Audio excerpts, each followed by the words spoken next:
Guys, it's Will here coming at you with another video. I'm probably off on the side on the microphone here just because I'm recording with the camera. But we are here. It is windy, so you might hear some wind. But we're going to be doing our back-to-back RPG reviews, starting with one that actually I'm a little bit more surprised about than anything, which was kind of one of those RPGs where I thought they're going to be made because they, just selling an IP, but actually turned out to be actually a really good alternative to D&D that I found, or Pathfinder. And the game I am talking about is Tales of Xadia. Tales of Xadia, the Dragon Prince RPG. There's a cat. Hello, kitty. This is the Tales of Xadia handbook. It's got a nice faux leather to it, like really high quality book cover. Feels like the alternate covers that D&D does. It's got nice gold, as you can see, shine here. It's got effects on it, really crisp picture. Whole side is shine. In the back, as you can see there, as you open up, this game runs off, basically, I believe it's you can play it at any part of the world, but they have most of their stuff kind of based around during the times after season 3. This was kind of supposed to be like an in-between, so you can play your own character stuff. They do have premates, but we'll get into the coolest part about this thing, which you're gonna see when I flip this cover open. And we can do a video on this later too, because I kind of want to go through it before they, cancel it. But as you open it up, you're exposed to this nice stream, like a nice map here, but I don't know if you can see it up here. I already redeemed it. I don't know if it can be redeemed more than once, but we have this code which gives you a digital copy, which the digital version of this, I'm gonna say it, way superior than D&D Beyond, and it's only like a source book. Like a Kickstarter is better than D&D Beyond, so it's just like, man, what is WotC doing? I know what WotC isn't doing, but there we go. So as we flip it open, we have this. There is Kickstarter versions of this. I don't know if this is the Kickstarter version or if this is the retail version, but yours might be different. You might have signatures and stuff, but it looked cool. I wanted to Kickstarter, but I didn't have a job at the time. But here we have, looking at it, we have the intro there, who made it. We have this cool little intro about it. So it's basically, I can get it focused for you guys. There we go. It's basically saying, this little intro from the person who made this, talk about the world, other people, and excited to give Dragon Prince. If you guys haven't seen it, Dragon Prince, as I explain it here, and we kind of look, you're gonna want to see this, so we're gonna zoom out here. But as I'm zooming out, if you guys haven't seen it, Dragon Prince is made by the same people who made the original Avatar series and Skyhawks from YTV back in the day. At least we had what was called YTV, and it's on Netflix. I highly recommend it. It's one of my favorite child shows out there, youth shows of the current time, next to what's it called, Angel Feather, or Feather, I think it's called Angel Feather something, but which is based on a kid's book, but that's also really good. Wing Feather, I think it's Wing Feather. But anyways, highly recommend checking it out. It's great. If you grew up with that stuff like I did, you'll feel right at home. But here we go. We have our table of contents laid out nicely. Again, the book laid out kind of like part of the universe, just like how old Shadowrun books used to do it. Plus kind of being like easy to read. So you have like your Welcome to Xadia, like what to read up, what game stuff, timeline, all the stuff. If you haven't seen the show, you can get caught up here. If you really like dragons and high fantasy, but being balanced, I highly recommend checking out this setting. This is like every kid's Like, if you loved Wings of Fire, you will adore this book. Get it for your family if you're role-playing games and they want to get into a role-playing game with younger kids, but you don't have, say, they don't want to play the My Little Pony RPG, or you don't want to reskin it. I would recommend this book. Though I would say it does require a parent to be with, because it does, I'd say it falls in the line of just before Pathfinder, not because it's more difficult to play, it's a different take on role-playing, and it takes a little bit of reading to kind of catch what they mean. But once you get that first little, like, how the dice works, everything else is super simple and makes sense. So that's why I'd say it's a little bit, like, closer, like, in the middle of, but leaning closer to D&D, between, like, D&D and Pathfinder 1st edition. Or even, it's, like, closer to Pathfinder 2nd edition, actually. But here we go. And we got, like, if you want to play Magic, your DM's guide, and the adventure it comes with. And of course your creatures and all that stuff. So we flip this open here. We have this. Flip this open. We have really nice art here. You're going to see art of the pre-mades and stuff around here. We got the different magics. So you have primal sources. So magic is like magic schools, but they're like different primal sources. Of course, dark magic and stuff that humans get. And of course, you don't have to play with full rules. Of course, the Dragon Prince weighs about. History. Here we have like how dice works and your DMs. And so you have your dice pools. This uses the D&D dice. And then, but they make it very much like if you are a person that learns by pictures, especially like again like kids and stuff. But yeah. But if you're a person that learns better with pictures, this has a lot of those, and you'll like this. And then a little bit more about pre-mades as I hold it up here, about pre-mades and stuff down here, your character, the different levels of like health and stress and stuff. Got more pictures of the best waifu of Xadia, which is Rayla. And you have, so kind of like explains, like here's an example of a character sheet. So you guys can kind of see that, see what it's like. Especially if you really like elves and humans, you'll like this. I'm pretty sure there was a Playmobil or something, or a Mega Bloks world or setting back in the day that was like humans and elves. But yeah.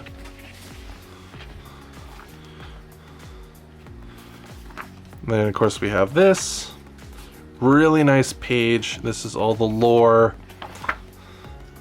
Star Touch elves, these are like your gods, quote unquote gods. Your creatures. The different dragons have different sort of cultures and stuff. Here's the guide for players. So here's some of the pre-made characters that you have. Elves and humans. You can play an era where elves and humans are still enemies, or you could play it in the more current time where humanity and elves are kind of coming together, with the center being the sun elves, kind of being like the neutral ground for humans and elves. And yeah, more of that. More explaining your character sheets. The cat has the zoomies. And of course, some other stuff, plot points, DMing, how to DM, how to do tests and trials and stuff. And all that other nice things around here. Things about magic, and then of course dark magic for humans. Of course, again, you can also play where maybe your elf knows dark magic, or maybe your human knows, very rarely knows a different sort of primal magic, and that's what makes them special. Again, the lore in the world is very much worth learning. I highly recommend it.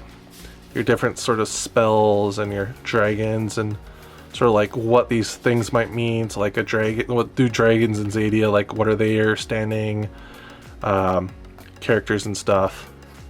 How to like narrate elves, how to narrate the different creatures, your sort of campaign adventure here, and of course your backing for your stuff and your character sheet that you can scan, and some sort of ads. They're going to be making more stuff for this, but the coolest part about this entire book that we will be seeing in the next part of the video here. We're gonna I'm gonna just put it in here. But then, when we come back to the next part, this book does something that D&D doesn't do online, which I highly wish they did, and not make it cost anything. It should just be free. If you bought the books, you should just use it, or if you're going to play with somebody who has the books. But what this does is, when you buy it or when you kickstarted it, you got an access code, which I showed. And if you go to their website, you can log in with your Google, Facebook, or whatever, and use that code, and it basically unlocks D&D Beyond, and it takes you step by step, illustrated, to make a character, and it holds your hand and it guides you how to make it fit the world. So you don't have to worry heavily about reading stuff. You can just do it. Or if you're somebody who's advanced, or you want to like me, a DM who likes to read these books and try to break the system, making characters to see what you can do for roleplay fun, they have that also as an option. It's just a blank space, and it has all the sources on that page, and you can use their website to run games as a DM or as a player and share these character sheets and stuff.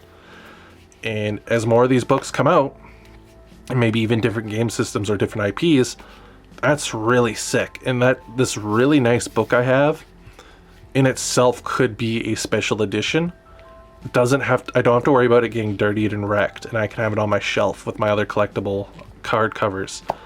But with that, guys, this has been the looking at the book side and talking about it. When we come back from this little transition, we're going to look at the version that is on the website, and we're going to go through and make a character. Hey guys, we're back, and this is the second part of the video. We're taking a look here at the character creation. Please ignore the black bar above the screen. I couldn't get it to fit properly without showing some stuff on my taskbars and my login name. So, covered it just for that. You don't need to see my tabs and shit.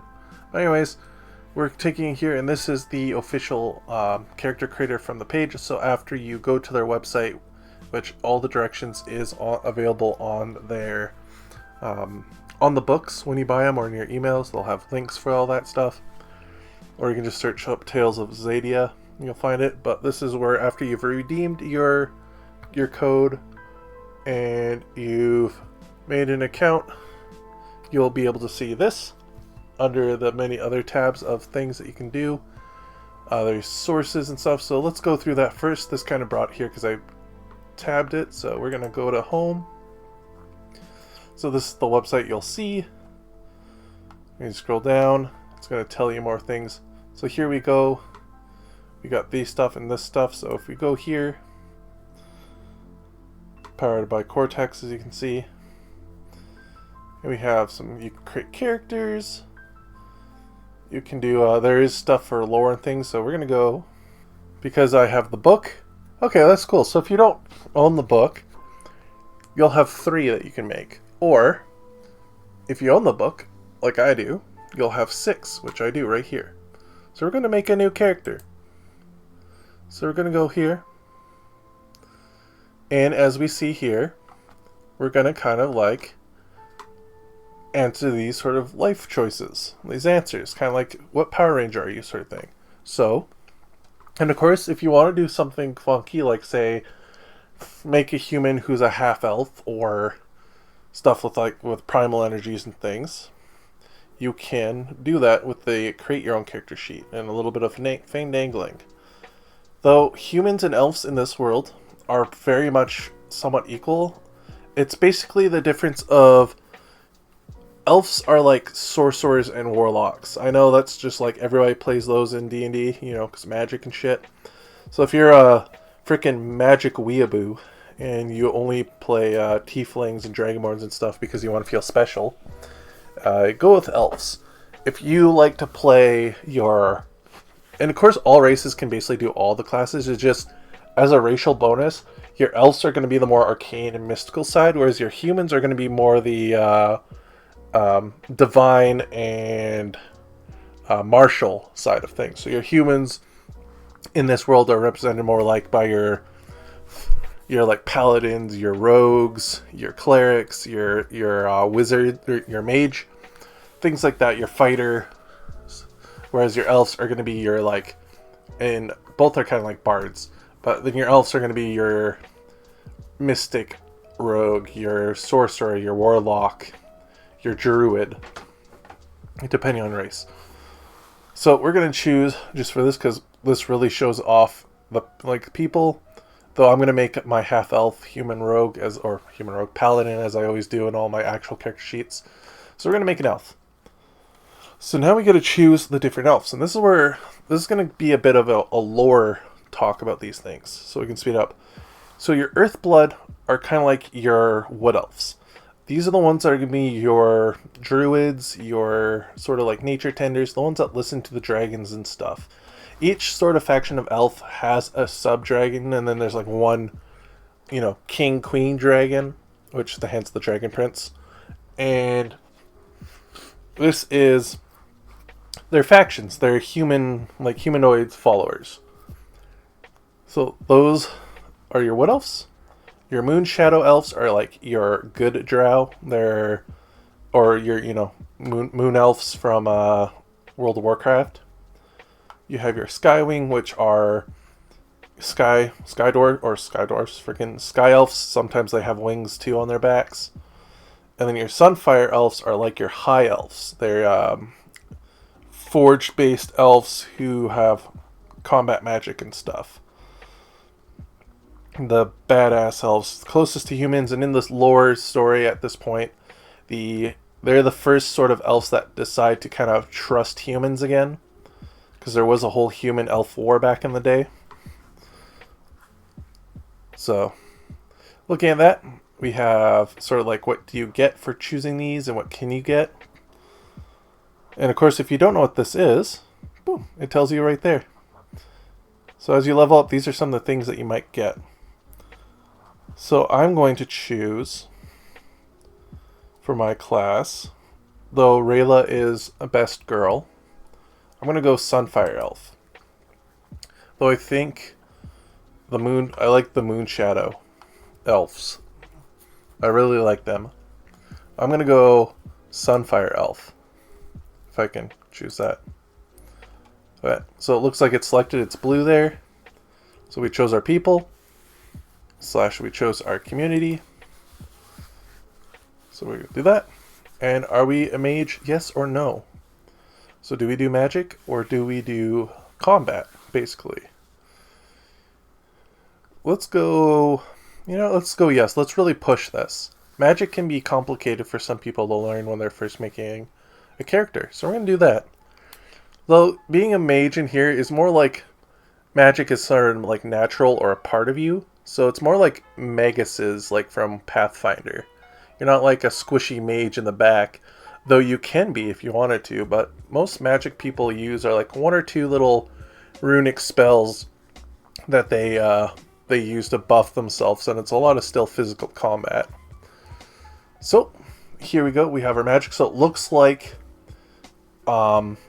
we can choose our magic to be something else, but normally in the lore, in the movies or the shows, your magic that you usually study is related to your race. So, and something we don't see here because we didn't choose human. It looks like, sorry about that. The thing that we didn't choose for human, because we didn't choose human as a mage, dark magic isn't here. And normally in the lore, dark magic was a human thing because a bunch of stuff, I will save the boring talk, but humans can't really do magic normally. And so, yeah, because we're doing Sun Elf, we're going to do our Sun Mage. We're going to be a Sun Mage. Actually, can we do a Moon Mage? We can do a Moon Mage. Oh, can we do second? Oh, no, we can only do a first. So we can be a Sun Mage who's a rogue, but we're going to go Sun Mage pure. So next off we have some things here, so we can choose kind of like, so our first word, so our first sort of, marker of what we are, is we are a Sun Mage who is let's see, what are we? Let's do, so we're a knight, does that add yet? So we're a Sun Knight. And then how do people see us?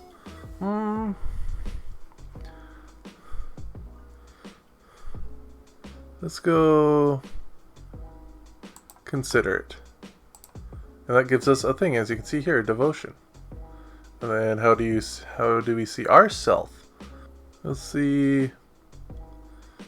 Maybe our character likes to study books. So we'll do that. Oh, I can only have one of them. Considerate Sun Mage. Okay. So that's how you can kind of choose it. Okay, so you can only have one in the other. Interesting.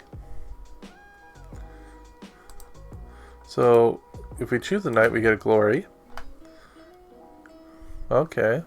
Interesting. I'm learning this the same way as you guys are. So sorry for the long pauses. We have vibes, your approach. There's a lot of things here. So it's a nice thing that they have this actually has on the website. Let's do insightful. You know, we can be a mage and insightful. Insightful Sun Mage. There we go. And of course these are probably going to give us, like, you know, area abilities and bonuses. So this is kind of like how I think you make your class, is basically this. So we're going to go next. At any point you can save and quit and come back to fix it. So here we go. So here's our quirks. So every sort of new game's kind of doing this now. This is kind of like your the thing that makes you kind of you, your little difference, your tiny alterations of your personality. Let's go. What? Wizened.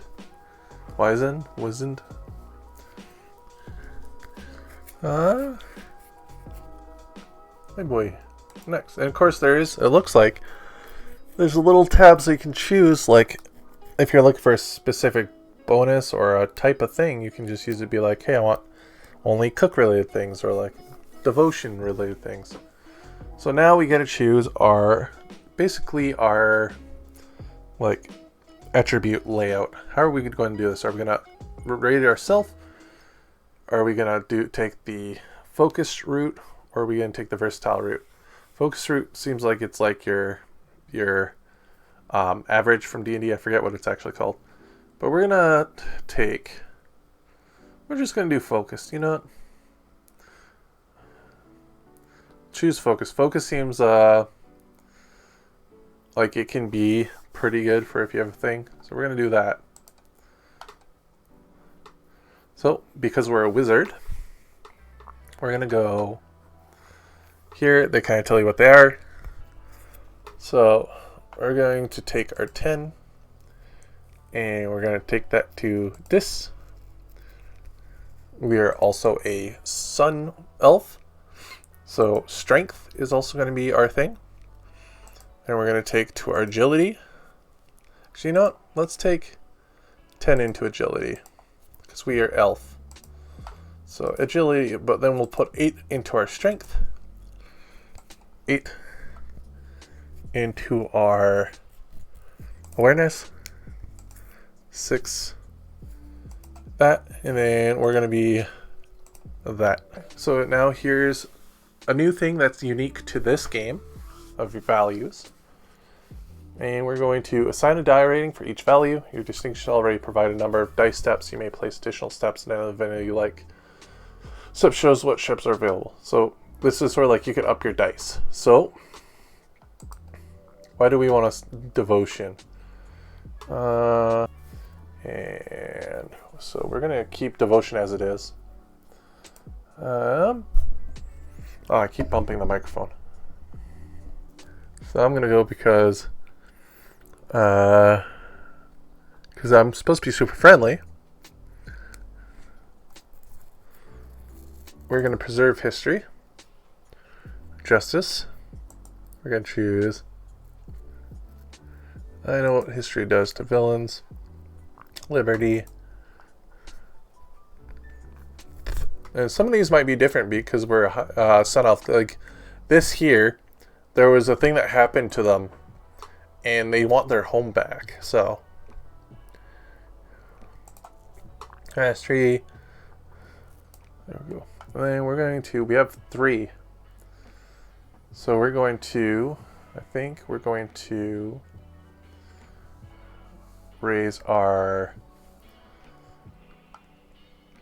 truth, our mastery, and our justice.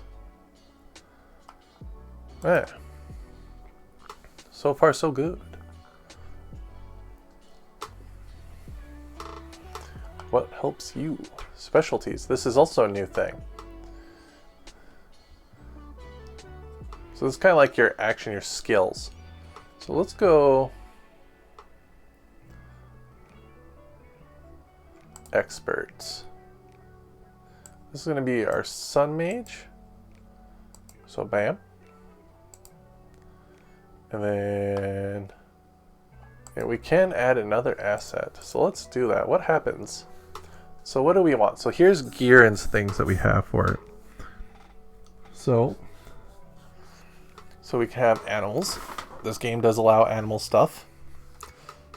We can have people that know us and stuff. We could get some fancy weapons. Artisan toolkits.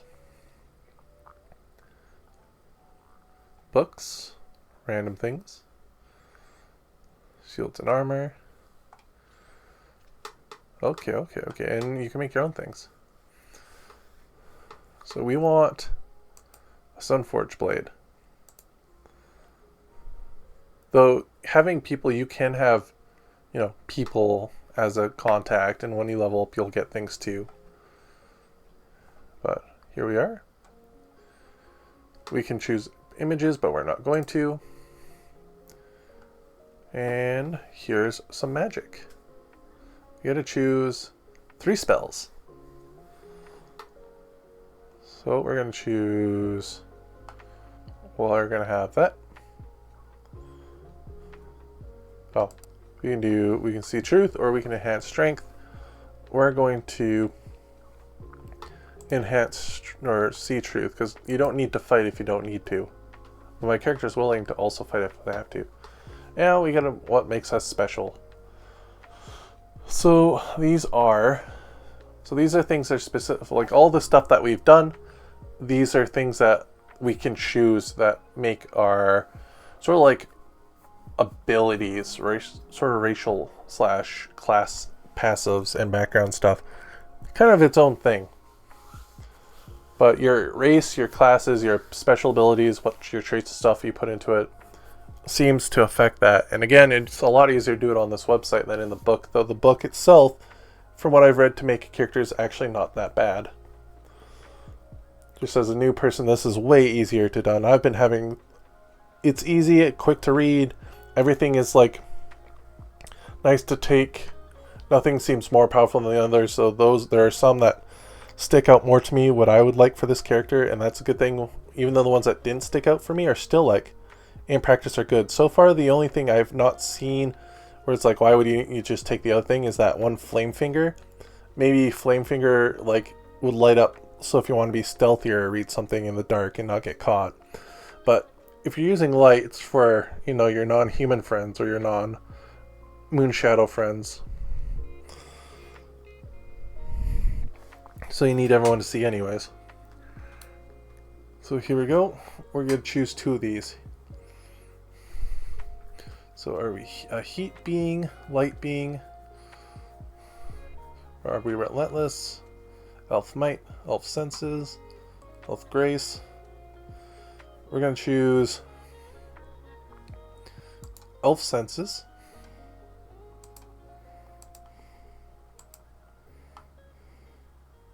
And there we go. Now we have our character. We got to change our name. So let's do, I don't know if this is anything, but Glyphis. This is no comment. There we go. Our character description. It's like full Sun Mage. And we can make a picture. We can write appearances, our background, where we come from, all our memories and stuff. And we have a banner too. And let's create our character. And there we go. So when you make a character, everyone who wants to play in your campaign can do this, and this might be a good system to create and reskin for things, especially if you like this system. And just like D&D Beyond, you can join a campaign and stuff, or use this separately, and you can export it as a PDF, and it'll print it as a sheet, like as if you wrote it yourself, but printed. But you also have your dice pool here, so you can like do your abilities and stuff. You have your things here, your different sort of conditions, because this isn't just a combat game. This is a role play. I'd say it's a game for those who liked D&D and Pathfinder, but maybe you wanted more role play and more out of the box thinking to affect the game than the rules kind of allow in D&D and Pathfinder. So if you wanted that sort of game, this would be perfect for you, because someone who's good at baking things and being a chef and things can be just as effective as somebody who is a mage and stuff, or a wizard, or a knight, a fighter. So this game really works well and really requires kind of a role play together and cooperative sort of gameplay. You're not going to really do well if you have somebody trying to beat the game on their own. And just like that, you can see you have goals here, so you can be like, hey, what is our current quests and things, what's going on? Here's where you'd level up, so you can growth and stuff. Hey. Here's notes and things you can write down, so if you're like taking notes and things. And also, unlike D&D Beyond, unless they change this, you can actually search for shit, even though if you push F, what was like Control F, you can search for words, but it has it built in, so that's really nice. Plot points, these are your sort of like for Wrath and Glory and things like that, or your inspiration for D&D. And then your about, which is about your character and your pictures. And then you have this, so you can share this to your DM. They can put into their stuff and what have you. So yeah, that's basically that. Let's see if there's any sort of other things we can see. So we load this up here. So there's our character Glyphis. We could create another. Of course, morning brown potion. What else do we got? We got a dice roller. So we can do boop, add that to the pool, add that, and then we go. Oh, look at that. It's got animations. It's got physics.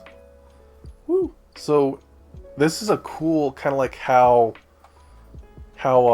it works. So we can take this and apply dice to these things here. And there's other effects and all that. Then we can end our turn. There you go. And then we have this. This is so if you're a DM, if you plan on potentially playing this, I'd say pass, but this is for your DM. This is a whole adventure / campaign starter for if you want to play, and it's all kind of like listed out. There's things you can search, all this stuff that continues from the one in the book. So this is a full campaign right here, and it looks like there's 2 of them. So it looks like it continues. So if you're looking for more, it looks like they're releasing the adventures, and you can save them as PDFs. It looks like the adventures are coming out digitally to play if you have an account or you bought the handbook. Maybe if you bought the handbook you get these, I'm not too sure. But with that, guys, I think I'm going to call that for this section and for this video. If you guys enjoyed these D&D sort of like these role-playing review books videos, thank you very much. And I have some fun looking at them, reviewing them, as much as I have to fend off the cat from hopping on me at all times. But hopefully you guys found this interesting. I think this is one of my favorite indie RPGs, interaction and stuff you get with it that I've seen in a long time. Though I do really like freaking, what was the one? Maybe? I can't quite remember. But there was one I was looking at that I kind of liked. I really liked the look of it for being an indie RPG. Like the My Little Pony Tales of Equestria, I really liked.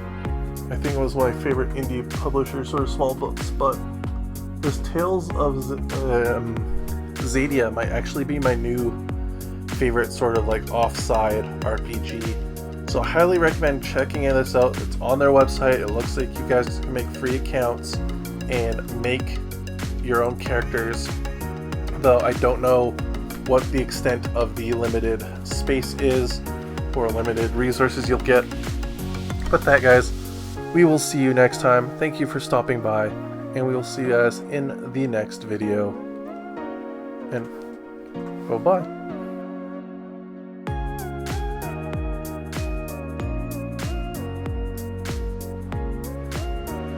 Click the video. Click it. Click the video. You know you want to.